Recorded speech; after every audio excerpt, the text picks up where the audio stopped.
Hi friends, welcome to Kousi recipes. இன்றைக்கி நாம் பார்த்துட்ருக்கிறது திருச்சியிலேருந்து ஒரு 10 கிலோமீட்டர் தூரத்தில் இருக்க திருவெறும்பூரில் இருக்கிற திரு எறும்பீஸ்வரர் கோயிலை தான் நாம் இன்றைக்கி பார்க்குறோம். இந்த திருத்தலம் சோழர் பாண்டியர்களால் திருப்பணி செய்த தலமாகும். அது இல்லாமல் திருநாவுக்கரசரால் தேவார பாடல் பெற்ற ஸ்தலமாகும் இந்த முக்கியமான ஸ்தலம். இதில் கோயிலோட முக்கியமான அம்சம் என்னன்னா, அதாவது 21 தலைமுறைகளில் கூட நாம் செஞ்ச பாவங்கள்லாம் இந்த கோயிலுக்கு வந்தால் அந்த பாவங்கள் ஆகும். இந்த கோயிலில் இந்திரனும் தேவர்களும் எறும்பு வடிவில் ஈஸ்வரனை வழிபட்டதாக கூறப்படுகிறது. இந்த கோயிலில் மூலவராக இருக்கும் ஈஸ்வரன் எறும்பீஸ்வரர் ஆகும். இந்த எறும்பீஸ்வரரை பற்றி நான் இப்போ ஒரு சின்ன கதை ஒன்று உங்களுக்கு சொல்கிறேன். முன்பொரு காலத்தில் தாரகாசுரன் என்ற ஒரு அசுரன் வாழ்ந்து வந்தான். அவன் தான் பெற்ற வரத்தினால் முனிவர்களையும் தேவர்களையும் துன்புறுத்தி வந்தான். அப்பொழுது அது மட்டுமல்லாமல் இந்திரனையும் வென்று விண்ணுலகையும் கைப்பற்றினான். அதனால் ஆத்திரமடைந்த இந்திரன் பிரம்மதேவரிடம் முறையிட்டனர். அப்பொழுதுதான் பிரம்மதேவர் இத்தலத்தில் குன்றின் மேல் சுயம்பு லிங்கமாக உருவாகியிருக்கும் ஈஸ்வரனுக்கு மலர்களால் அர்ச்சனை செய்து வந்தால் அந்த அசுரனை அழிக்க முடியும் என்று பிரம்மதேவர் கூறினார். அதனால் இந்த இந்திரர்களும் முனிவர்களும் அந்த ஈஸ்வரனுக்கு மலர்களை எடுத்து அபிஷேகம் பண்ணுறதுக்காக தலைமுடிக்கு போனப்போ தான் அந்த எறும்பு வடிவில் அவங்க போயிருக்கிறாங்க. அதாவது அவனுக்கு நிஜம் வடிவில் போனால் அவன் கண்டுபிடிச்சிருவான்ட்டு அவங்க எறும்பு வடிவில் ஈஸ்வரனுக்கு மலர்களை அபிஷேகம் பண்ணுறதுக்காக அவங்க போயிருக்கிறாங்க, அர்ச்சனை பண்ணுறதுக்காக. அப்போ அந்த லிங்கம் வழுக்கி விழுவுதான். அந்த எறும்பு மேலே ஏற முடியல. அதனால் என்ன செஞ்சாங்கன்னா, அந்த ஈஸ்வரனே ஐயோ நம்ம இது ஏற முடிய மாட்டேங்குதே இந்த எறும்பு அப்படின்னு நினச்சிட்டு தன்னோட தலையையே சாய்ச்சிக்கிட்டு தன்னோட உருவத்தையே புற்று வடிவமாக மாற்றிக்கிட்டாராம்.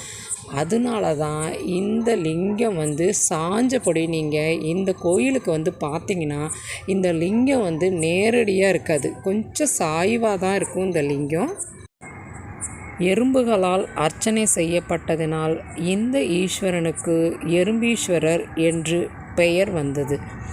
இந்த கோயிலில் அருள் பாலிக்கும் அம்பிகை நறுமண கூந்தலுடன் திகழ்வதால் இந்த அம்பிகைக்கு நறுங்குழல் நாயகி என்று பெயர் பெற்றது. அதனால தான் இந்த ஊர் திரு எறும்பூர் என்று உருமாறி திருவெறும்பூர் என்று பெயர் பெற்றது. இந்த திருத்தலத்தில் இன்றைக்கி சிவராத்திரிங்கிறனால நான் இந்த திருத்தலத்துக்கு இந்த ஈஸ்வரனை வழிபட்டு ரொம்ப நல்லாயிருக்கு, வழிபட்டிருக்கேன். ரொம்ப நல்லாயிருக்கு, ரொம்ப சக்தி வாய்ந்த கோயில் இது. அதனால் நீங்களும் இந்த திருத்தலத்துக்கு இந்த சுவாமியை தரிசிக்கணும். இப்போ பார்க்கலாம், நம்ம இந்த கோயிலை பற்றி சுற்றி இருக்கிறத பார்ப்போம். நம்ம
இப்போ நாம் பார்த்துட்ருக்கிறது அங்கே குழந்தைகள்லாம் வந்து இந்த சிவராத்திரிக்காக வேடம் அணிந்து நாடகம் மாதிரி போடுறதா சொன்னாங்க. அதை தான் நம்ம இப்போ பார்த்துட்ருக்குறோம். ஒவ்வொரு குழந்தைங்களும் நடனம் ஆடுறதுக்காக அவங்க வந்து இப்போ ரெடி ஆகிட்டுருக்குறாங்க பாருங்கள். அதை தான் நம்ம பார்த்துட்ருக்குறோம். இப்போ சிவன் வேடம் அணிந்து இந்த குழந்தை வந்து சிவன் வேடம் போட்டிருக்குது. ரொம்ப அழகாக இருக்குது பாருங்கள்.